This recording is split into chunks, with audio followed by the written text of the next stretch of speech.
2016 à Paris,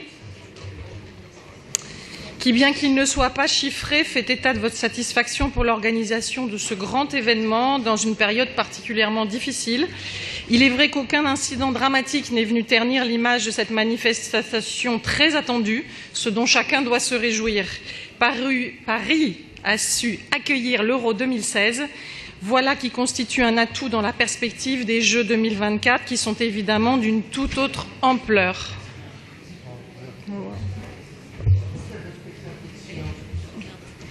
Franchement. S'il vous plaît, est-ce qu'on peut écouter l'oratrice et s'il y a des discussions, qu'elles se fassent à l'extérieur? Messieurs. C'est très aimable à vous. Il faut toutefois noter que cette manifestation n'a pas empêché une baisse globale de 7% du nombre de touristes dans la capitale depuis le début de l'année. Ce chiffre inquiétant vient amoindrir la satisfaction que nous voudrions partager avec vous. L'Euro 2016 n'aura donc eu aucun impact sur le tourisme, si ce n'est celui éventuel d'amoindrir les difficultés que vivent les entreprises touristiques de la capitale. À ce titre, permettez-moi de regretter que vous n'ayez pas pris en compte les demandes de notre groupe concernant les indemnisations des commerçants et des artisans. Beaucoup d'entre eux ont été impactés négativement. S'il vous plaît, je réitère ma demande que les personnes qui ont des discussions le fassent à l'extérieur.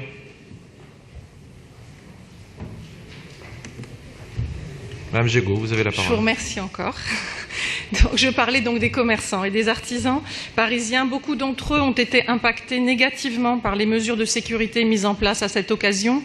Dans le marasme de l'activité commerciale de la capitale, il aurait été juste d'être attentif à ceux qui furent les victimes économiques de l'euro et qui ont le sentiment que leur voix n'est pas parvenue jusqu'aux oreilles de la maire de Paris. Cette délibération et les éléments qui l'accompagnent sur les grands événements sportifs, décidément, je vais finir par croire que vraiment ce que je dis n'est pas très intéressant. Merci. M'amène à vous interroger à nouveau, comme je l'ai déjà fait lors de notre dernière séance, sur le caillou dans la chaussure de la candidature de Paris 2024, à savoir le blocage du dossier de Roland-Garros. Déjà 9 serres chaudes et 4 serres techniques ont été détruites, des arbres, arbustes et végétaux arrachés. Le Conseil d'État a certes annulé l'ordonnance de suspension des travaux, mais les juges ne se sont pas encore prononcés sur le fond, l'audience étant attendue pour le mois de janvier. Comme élu du 16e arrondissement, je vous le redis, Paris 2024 ne sera pas crédible quant à sa volonté de développement durable si le premier acte fort concernant le tennis est la destruction d'un patrimoine architectural et naturel irremplaçable.